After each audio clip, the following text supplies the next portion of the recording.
Hello friends, welcome to Techifin. तो इस video में हम जानेंगे कि अगर हम अपने लोन के ईएमआई का पेमेंट नहीं करते हैं तो क्या होगा और हमें क्या कॉन्सिक्वेंसेस फेस करने पड़ सकते हैं।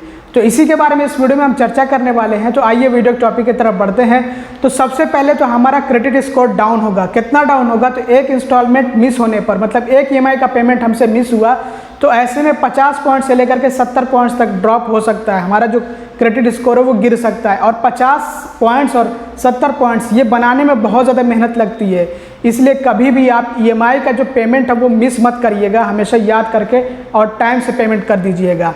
इसके अलावा आपके क्रेडिट वर्दीनेस पर भी प्रश्न चिन्ह खड़ा हो सकता है, क्योंकि आपकी जो क्रेडिट हिस्ट्री होती है उसमें आपके रीपेमेंट के सारे रिकॉर्ड्स मौजूद होते हैं कि आपके कितने लोन हैं, उन लोन की ईएमआई का पेमेंट टाइम पर हो रहा है या फिर नहीं हो रहा है। और आप अपने लोन की ईएमआई का पेमेंट डिफ़ॉल्ट कर देते हैं तो फिर तो आपके क्रेडिट वर्दीनेस पर सवाल खड़ा होना लाजमी है और इससे आपका सिबिल स्कोर डाउन होगा। और जब आपका सिबिल स्कोर डाउन होगा तो जब आप क्रेडिट कार्ड या फिर लोन लेना चाहेंगे तो वो मिलना बहुत ज़्यादा मुश्किल हो जाएगा। क्योंकि जब आप क्रेडिट कार्ड या फिर लोन अप्लाई करते हैं तो आपकी क्रेडिट हिस्ट्री चेक करी जाती है।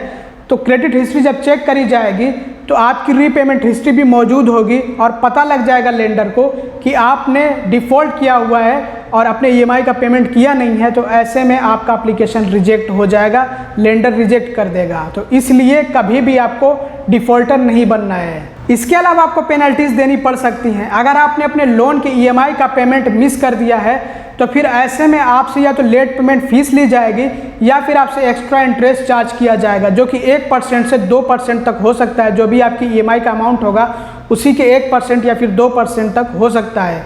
तो इसलिए आपको अगर इससे बचना है, पेनल्टी नहीं देनी है, तो फिर आप अपने लोन की ईएमआई का पेमेंट टाइम पर ही कर दें। इसके अलावा लोन की रिकवरी के लिए रिकवरी एजेंट्स भेजे जा सकते हैं, लेकिन ऐसा हमेशा नहीं होता है।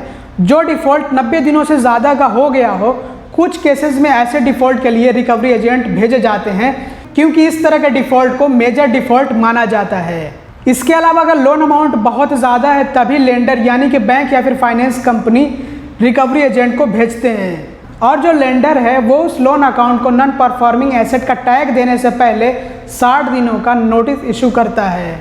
इसके अलावा प्रॉपर्टी भी सीज की जा सकती है। अगर किसी ने प्रॉपर्टी के अगेंस्ट में लोन ले रखा है और लोन की ईएमआई का पेमेंट कर नहीं रहा है तो फिर ऐसे में उसकी प्रॉपर्टी सीज की जा सकती है। और अब बात कर लेते हैं कि हम ऐसी स्थितियों से कैसे बचें। तो सबसे पहले तो आपको लोन लेने से पहले ही समझदारी दिखानी होगी कि आपको उतना ही लोन लेना चाहिए है जितने का आप रीपेमेंट कर सकें। अगर आपकी क्षमता 1 लाख रुपए तक की रीपेमेंट की है तो आप फिर 1 लाख रुपए तक का ही लोन लीजिए, न कि आप 2 लाख, 4 लाख या 5 लाख का लोन ले लीजिए, नहीं तो आपको बाद में परेशानी आएगी। और सबसे पहले तो आपको जो लोन लेना है वो आपको ये सोच समझ करके लेना है कि इसका पेमेंट आप कैसे करेंगे और कितने टाइम तक इसका पेमेंट हम कर सकते हैं। तभी आप लोन का टेन्योर सेट करिए, मतलब कि जितने टाइम के लिए आप लोन ले रहे हैं तभी आप वो ड्यूरेशन, वो टेन्योर तय करिए कि हाँ मुझे 1 साल के लिए लेना है, 2 साल के लिए लेना है।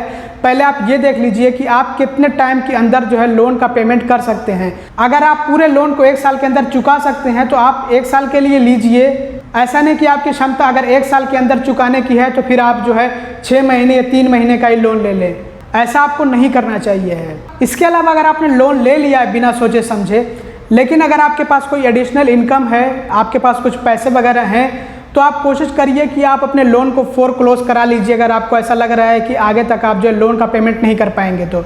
इसके अलावा अगर आपके पास पैसे मौजूद हैं तो फिर आप अपने लोन का पार्ट का पेमेंट कर सकते हैं। जैसे कि मान लीजिए आपने 2 लाख का लोन ले रखा है और आपके पास 1 लाख रुपये मौजूद हैं, तो आप 1 लाख रुपये का पेमेंट कर दीजिए, रीपेमेंट कर दीजिए। तो फिर जो ऐसे में आपका जो बर्डन है ना वो कम हो जाएगा, क्योंकि उसके बाद आधा ही अमाउंट रह जाएगा जिसका पेमेंट आपको करना होगा। और मान लीजिए कि आपने लोन ले लिया लेकिन आप लोन के ईएमआई का पेमेंट नहीं कर पा रहे हैं, तो ऐसे में आप अपने लेंडर से रिक्वेस्ट कर सकते हैं ईएमआई फ्री पीरियड के लिए। जैसा कि आप लोगों को याद होगा कि जिस टाइम पे लॉकडाउन लगा था उस टाइम पे हमें ये फैसिलिटी खुद बैंक की तरफ से मिली थी, मतलब कि सरकार के कहने पे बैंक हमें ये फैसिलिटी प्रोवाइड कर रहे थे। तो उस टाइम पे हमें जो है कुछ महीनों के लिए ईएमआई माफ़ किया गया था और बताया गया था कि हाँ इससे आपका जो क्रेडिट स्कोर है वो ख़राब नहीं होगा, आपको जो कोई एक्स्ट्रा चार्ज नहीं देना होगा। भले ही इसका फ़ायदा मिला हो या फिर ना मिला हो, लेकिन यहाँ पे आप मान लीजिए कि बदकिस्मती से आपके साथ में कुछ ऐसा हुआ कि आपका बिजनेस ठप हो गया या फिर आपकी जॉब चली गई और ऐसे में आप अपने लोन का रीपेमेंट नहीं कर पा रहे हैं, तो आप अपने लेंडर से रिक्वेस्ट कर सकते हैं कि हमारा बिजनेस ठप हो गया है तो हमें कुछ दिनों का टाइम दे दीजिए, मतलब कुछ पीरियड का टाइम दे दीजिए, हमारे कुछ महीनों के लिए ईएमआई माफ़ कर दीजिए। माफ़ करने का मतलब ये है कि वो ईएमआई तो आपको देना होगा, लेकिन टाइम एक्सटेंड करने को आप रिक्वेस्ट कर सकते हैं कि हमें जो है कुछ और ज़्यादा टाइम दे दीजिए कुछ महीनों का। तो फिर जो है ऐसे में लेंडर हो सकता है कि आपको कुछ और महीनों का टाइम दे दें। तो आप लेंडर से रिक्वेस्ट कर सकते हैं कि आपका जो बिज़नेस है वो ठप हो गया या फिर आपकी जॉब चली गई है तो आपको कुछ और ज़्यादा टाइम चाहिए है।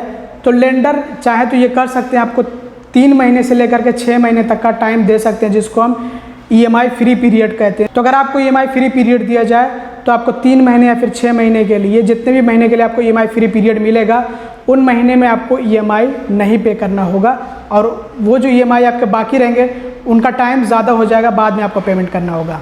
इसके अलावा अगर आप अपने लोन का रीपेमेंट नहीं कर पा रहे हैं तो फिर आप टॉप अप लोन ले सकते हैं, अगर आपका क्रेडिट स्कोर हाई है तब। अदरवाइज़ अगर आपका क्रेडिट स्कोर ख़राब हो रखा है पहले से तो फिर तो ये जो है आप नहीं कर पाएंगे। इसके अलावा अगर किसी ने अपने लोन की ईएमआई का पेमेंट मिस कर दिया है और वो चाहते हैं कि उनको किसी भी तरह का कोई भी कॉन्सिक्वेंस फेस ना करना पड़े, तो फिर ऐसे में उनको चाहिए कि वो अपने लेंडर से बात करें, उनसे डिस्कस करें और रिक्वेस्ट करें कि उनका ईएमआई कम कर दिया जाए या फिर ईएमआई का जो टेन्योर है वो बढ़ा दिया जाए या फिर लोन को अनसिक्योर्ड से सिक्योर्ड में कन्वर्ट कर दिया जाए। तो अगर किसी ने अपने लोन की ईएमआई का पेमेंट मिस किया हुआ है तो उनको चाहिए कि वो अपने लेंडर से डिस्कस करें और सेटलमेंट कराएं, चाहे वो जैसे भी करा सके। रिक्वेस्ट करिए आप कि हमें जो है कुछ महीने का और टाइम दे दीजिए, तो टाइम आपको मिल जाएगा और सेटलमेंट की नौबत आ जाए कि आपको सेटलमेंट करना पड़ रहा है, पूरा पेमेंट नहीं कर पा रहे हैं, तो वो भी किया जा सकता है, वो भी बैंक जो है कर सकता है। तो जितना आपसे पेमेंट होगा उतना वो पेमेंट कराएंगे, लेकिन आपको भागना नहीं है। बेहतर यही है कि आप जो है डिस्कस करके जो भी आपका मैटर है उसको आप सॉल्व करा लीजिए, ताकि आपको किसी भी तरह कोई कॉन्सिक्वेंसेस फेस ही ना करने पड़े। तो दोस्तों बस इस वीडियो में इतना ही। उम्मीद करता हूँ कि ये वीडियो आप लोगों के लिए हेल्पफुल और इन्फॉर्मेटिव रहा होगा। अगर आपको वीडियो पसंद है तो ज़रूर लाइक करिएगा, चैनल को सब्सक्राइब ना किया तो सब्सक्राइब भी कर लीजिएगा और वीडियो को शेयर कर दीजिएगा। Thanks for watching, bye bye.